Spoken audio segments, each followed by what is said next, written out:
Continuing Dion in Plutarch's Lives, translated by John Dryden, revised by Hugh Clough. For having hopes at their first sally to take the whole city,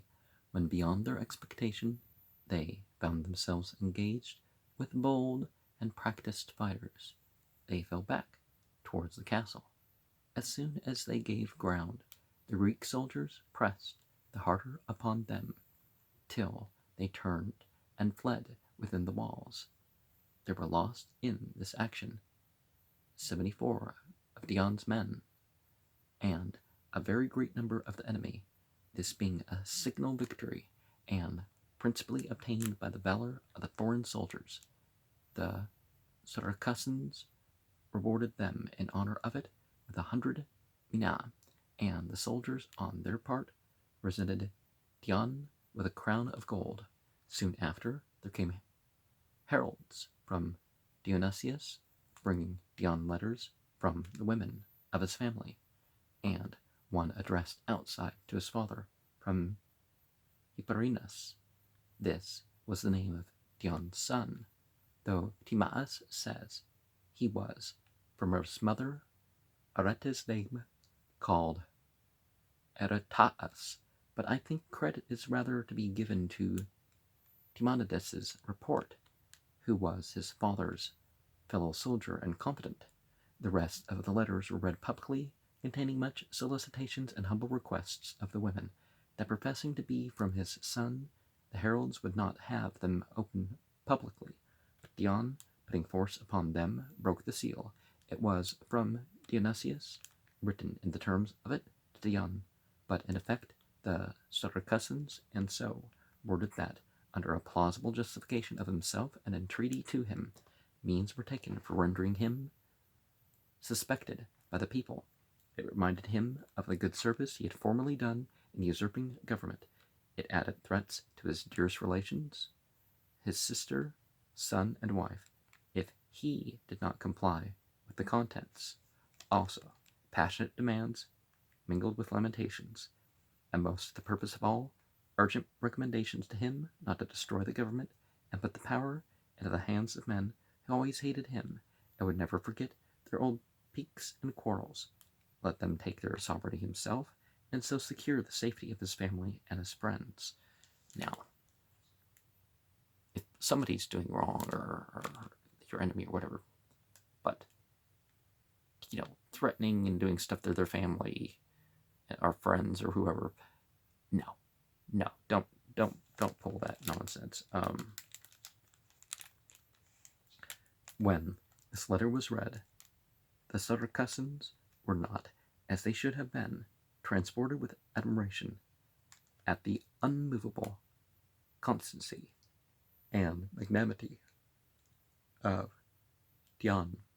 who withstood all his dearest interest to be true to virtue and justice, but on the contrary, they saw in this their reason for fearing and suspecting that he lay under an invincible necessity to be favorable to Dionysius, and they began therefore to look out for the other leaders, and rather because, to their great joy, they received the news that Heraclitus was on his way. This Heraclitus was one of those whom Dionysius had banished,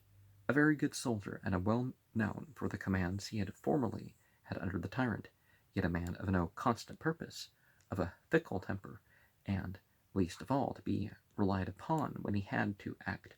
with a colleague in any honorable command. He had a difference formerly with Dion in Peloponnesus, and had resolved upon his own means, with what ships and soldiers he had, to make an attack upon Dionysius. When he arrived at Syracuse with 7 galleys and 3 small vessels, he found Dionysius already close besieged, and the Saracens high and proud of their victories. Forthwith, therefore, he endeavored by all ways to make himself popular, and indeed he had in him naturally something that was very insinuating, and talking with a populace that loves to be courted, he gained his end also the easier, and drew the people over to his side because of the dislike they had taken to Dion's grave and stately manner, which they thought overbearing and assuming, their success having made them so careless and confident that they expected popular arts and flatteries from their leaders before they had in reality secured a popular government. Getting therefore together in an irregular assembly, they chose Heraclides, their admiral, but when Dion came forward and told them that conferring this trust upon Heraclides was in effect to withdraw that which they had granted him, for he was no longer their generalissimo. If another had the command of the navy, they repealed their order, and, though much against their wills, cancelled the new appointment. When this business was over, Dion invited Heraclides to his house, and pointed out to him in gentle terms that he had not acted wisely or well to quarrel with him upon a punctilio of honor at a time when the last step might be the ruin of all. Then, calling a fresh assembly of the people, he there named Heraclides admiral, and prevailed with his citizens to allow him a lifeguard, as he himself had. Heraclides openly professed the highest respect for Dion, and made him great acknowledgments for this favor, attending him with all deference, as ready to receive his commands, but underhand he kept his dealings with the populace and the unrulier citizens, unsettling their minds and disturbing them with his complaints, and putting Dion into the utmost perplexity and disquiet. For if he advised to give Dionysius leave to quit the castle, he would be exposed to the imputation of sparing and protecting him. If to avoid giving offense or suspicion, he simply continued the siege, they would say he protracted the war to keep his office of general the longer and overawe the citizens. There was one Sauces, notorious in the city for his bad conduct and his impudence, yet a favorite with the people, for the very reason that they liked to see it made a part of popular privileges to carry free speech to this excess of license. This man, out of a design against Dion, stood up one day in assembly, and, having sufficiently railed at the citizens as a set of fools that could not see how they had made an exchange of a dissolute and drunken for sober and watchful despotism, and thus, having publicly declared himself Dion's enemy, took his leave. The next day he was seen running through the streets as if he fled from some that pursued him, almost naked, wounded in the head, and bloody all over. In this condition, getting people about him in the marketplace, he told them that he had been assaulted by Dion's men, and to confirm what he said, showed them the wounds he had received in his head. And a good many took his part, exclaiming loudly against Dion for his cruel and tyrannical conduct, stopping the mouths of the people by bloodshed and peril of life. Just as an assembly was gathering in this unsettled and tumultuous state of mind, Dion came before them and made it appear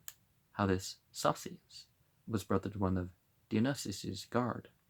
and that he was set on by him to embroil the city in tumult and confusion. Dionysius, having now no way left for his security, to make his advantage of their dissensions and distractions. The surgeons also, having searched the wound, found it was rather raised than cut with a downright blow. For the wounds made with a sword are, from their mere weight, most commonly deepest in the middle, but this was very slight and all along of an equal depth, and it was not one continued wound, as if cut at once, but several incisions, in all probability made at several times. As he was able to endure the pain, There were credible persons also who brought a razor and showed it in the assembly, stating that they met Sauces running the street, all bloody, who told them that he was flying from Dionysius' soldiers, who had just attacked and wounded him. They ran at once to look after them, and met no one, but spied this razor lying under a hollow stone near the place from which they observed he came. Now that's of course a coincidence that doesn't prove anything, but Sauces was now likely to come by the worst of it. But when to back all this, his own servants came in, gave evidence that he had left his house alone before break of day, with the razor in his hand. Okay, that's different, right? Dion's accusers withdrew themselves, and the people, by a general vote, condemned Sauces to die, being once again well satisfied with Dion and his proceedings. And that's a dangerous thing to put to risk anyways. But you think you could tell the difference between a beating and somebody cutting themselves with a razor. Yet they were still as jealous as before of his soldiers, and, rather because the war, now carried on principally by sea, Philistus being come from Iapagia with a great fleet to Dionysius' assistance, they supposed, therefore, that there would be no longer need of his soldiers, who were all landsmen, and armed accordingly.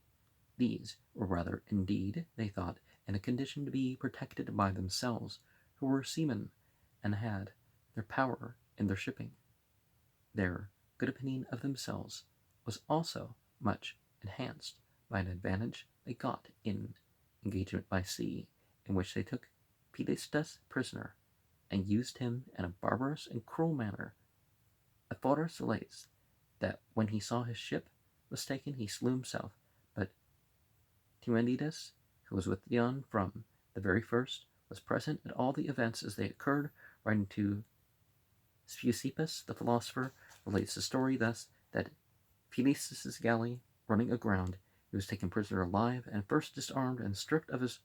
corselet, and exposed naked, being now an old man, to every kind of contumely, after which they cut off his head, and gave his body to the boys of the town, bidding them drag it through the Acradina, and then throw it to the quarries. Timaeus, to increase the mockery, adds further that the boys tied him by his lame leg, and so drew him through the streets, while the Saracens stood by laughing and jesting at the sight of that very man thus tied and dragged about by the leg, who had told Dionysius that, so far from flying on horseback from Syracuse, he ought to wait till he should be dragged out by the heels. Philistus, however, has stated that this was said to Dionysius by another, and not by himself. Timaeus avails himself of this advantage which Philistus truly enough affords against himself in his zealous and constant adherence to the tyranny, to vent his own spleen and malice against him. They, indeed, who were injured by him at the time, are perhaps excusable if they carried their resentment to the length of indignities to his dead body, but they who write history afterwards, and were no ways wronged by him in this lifetime, and have received assistance from his writings in honor, should not with opprobrious and scurrilous language upbraid him for the misfortunes which may well enough befall even the best of men. On the other side,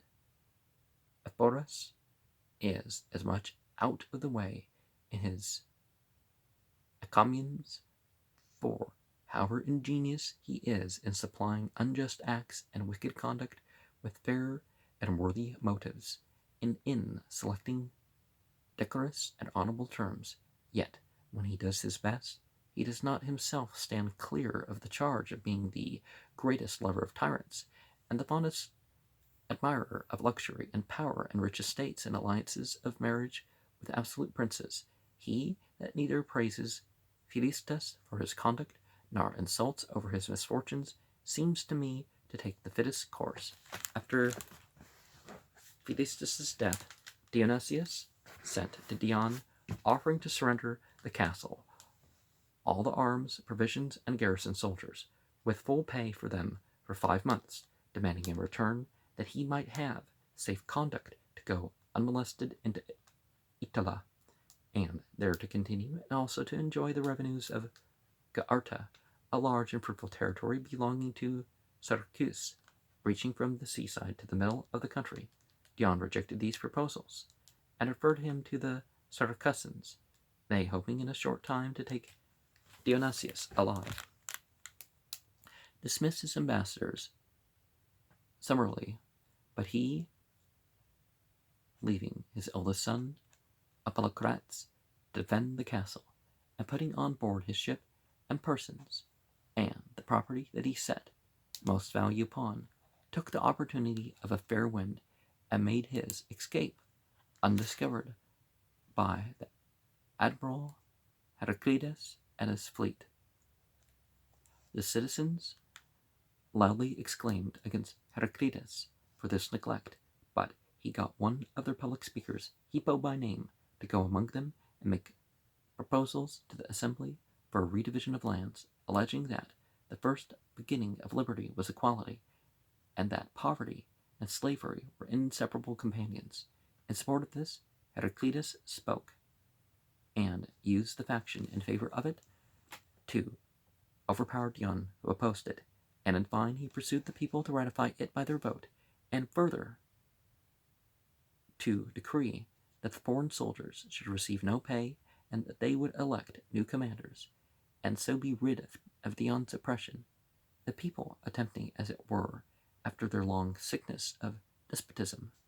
all at once to stand on their legs, and to do their part, for which they were, yet unfit of freemen,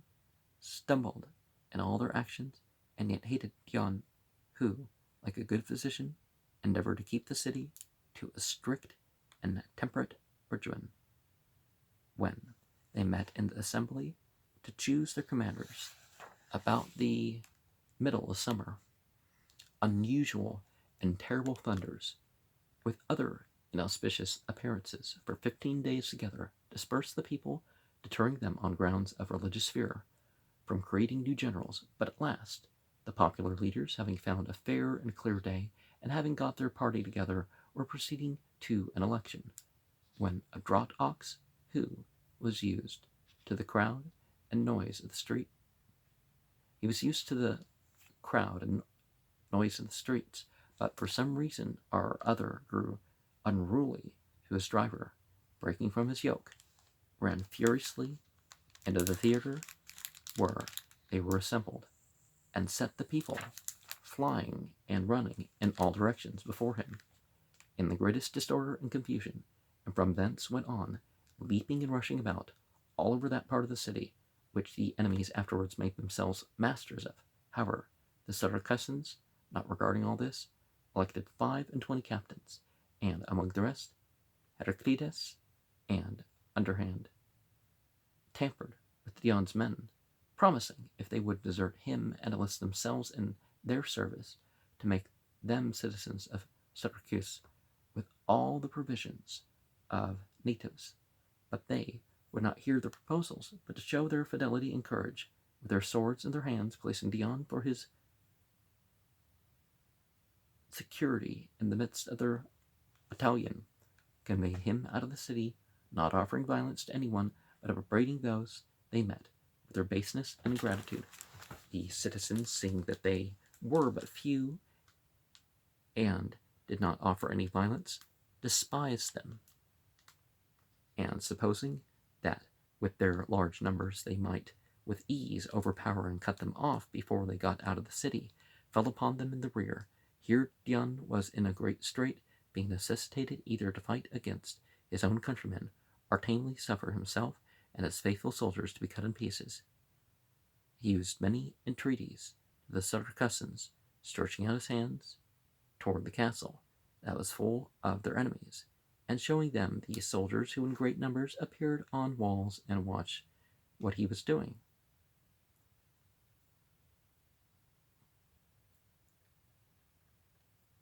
But when no persuasions could divert the impulse of the multitude, and the whole mass, like the sea in a storm, seemed to be driven before the breath of the demagogues, he commanded his men not to charge them, but to advance with shouts and clashing of their arms. Which being done, not a man of them stood his ground. All fled at once through the streets, though none pursued them.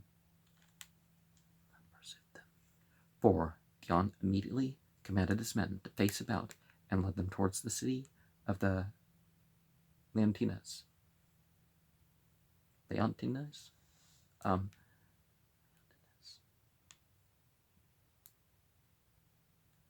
The very women laughed at the new captains for their retreat. So, to redeem their credit, they bid the citizens arm themselves again, and followed after Dion, and came up with him as he was passing a river. Some of the light horse rode up and began to skirmish, but they saw Dion no more, tame and calm, and no signs in his face of any fatherly tenderness towards his countrymen, but with an angry countenance, as resolved not to suffer their indignities any longer, bidding his men face round and form in their ranks for the onset. They presently turned their backs more basely than before, and fled to the city, with the loss of some few of their men. The Leontines received Dion very honorably, gave money to his men, and made them free of their city, sending envoys to the Saracens to require them to do the soldiers justice, who in return sent back other agents to accuse Dion. But when a general meeting of the Confederates met in the town of the Leontines, and the matter was heard and debated, the Saracens were held to be in fault. They, however, refused to stand to the award of their allies, following their own conceit and making it their pride to listen to no one, and not to have any commanders but those who would fear and obey the people.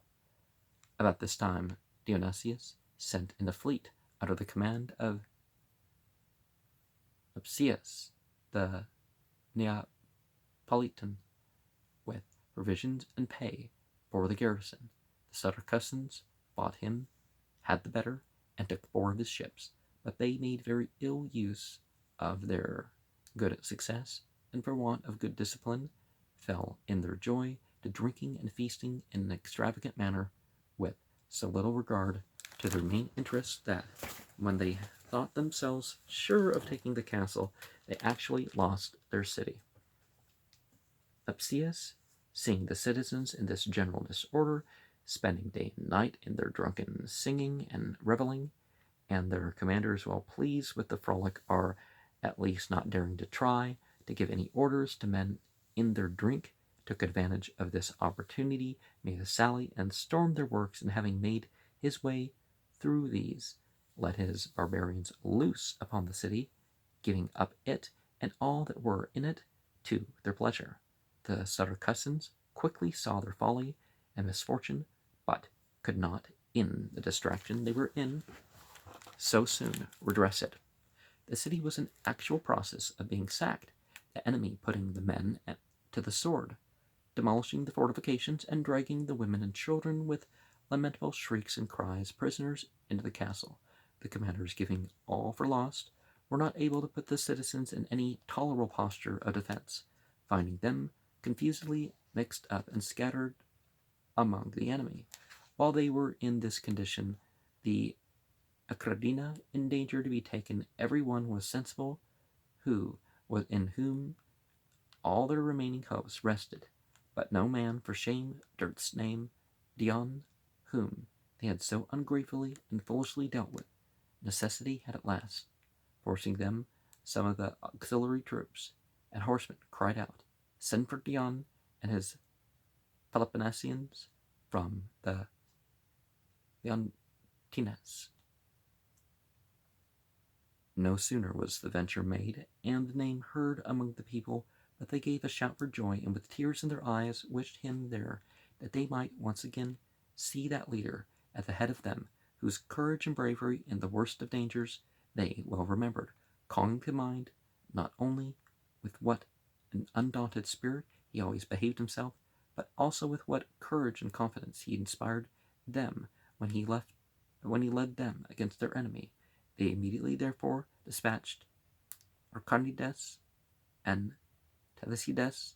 of the Confederate troops, and of the horsemen of Hellenicus, and 4 others. These, traversing the road between their horses full speed, reached the town of the Leontines in the evening. The first thing they did was to leap from their horses and fall at Dion's feet, relating with tears and the sad condition the Saracens were in. Many of the Leontines and Peloponnesians began to throng about them,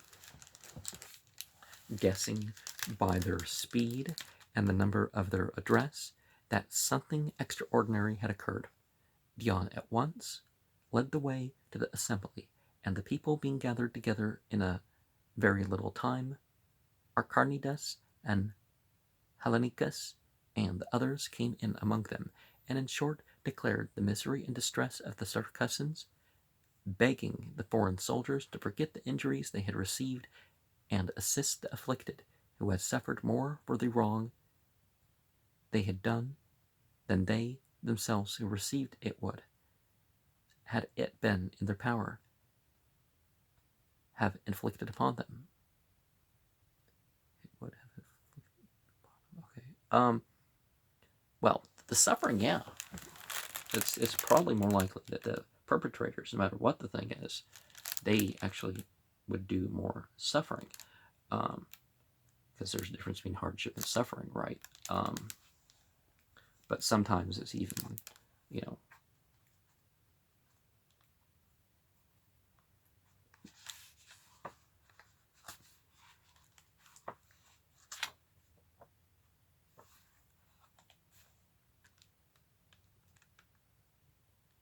when they had made an end, there was a profound silence in the theater. Dion then stood up and began to speak, but tears stopped his words. Soldiers were troubled at his grief, but bade him take good courage and proceed. When he had recovered himself a little, therefore, men of Peloponnesus, he said, and of the Confederacy,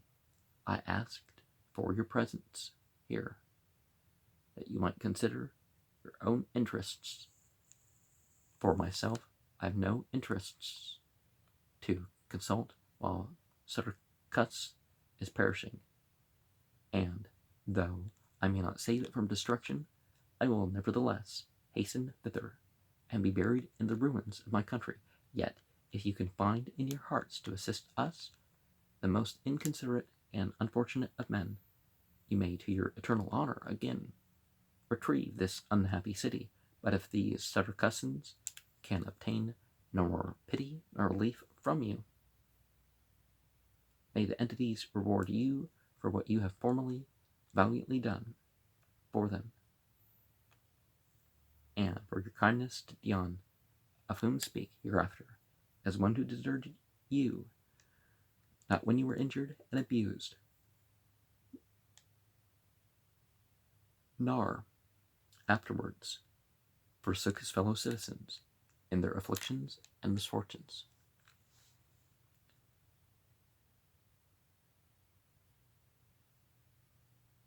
Before he had yet ended his speech, the soldiers leapt up, and with a great shout testified their readiness for the service, crying out to march immediately to the relief of the city. The Saracusan messengers hugged and embraced them, praying the entities to send down blessings upon Dion and the Peloponnesians. When the noise was pretty well over, Dion gave orders that all should go to their quarters to prepare for their march, and, having refreshed themselves, came ready armed to their rendezvous in the place where they were, resolving that very night to attempt the rescue. Now at Syracuse, Dionysius's soldiers, as long as they continued, ransacked the city and did all the mischief they could. But when night came on, they retired into the castle, having lost some few of their number.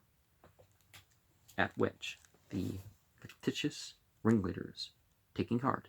and hoping the enemy would rest content with what they had done and make no further attempt upon them, persuaded the people again to reject Dion, and if he came with the foreign soldiers, not to admit him,